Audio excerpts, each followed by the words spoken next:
Между тем, масштабная проверка владельцев самоходных машин продолжается в Якутии. За 8 месяцев 40% всех подобных транспортных средств прошли технический осмотр. Это порядка 5000 единиц техники, из них специалисты Гостехнадзора выявили 155 нарушений.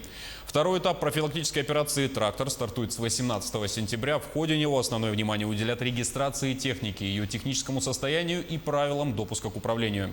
Сегодня проверили технику предприятия «Якутдорстрой», которое занимается уборкой улиц и благоустройством кварталов столицы. В итоге все самоходные машины, а их у предприятия порядка 40 единиц, прошли должную подготовку к осенне-зимнему сезону.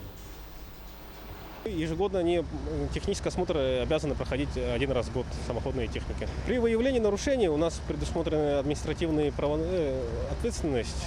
Это если при отсутствии регистрации, то на частных лиц у нас штрафы от 1000 до 1500, на должностных лиц от 2000 до 3000. Соответственно, и на юридические лица от 5000 до 10 000 за нарушение отсутствия регистрации.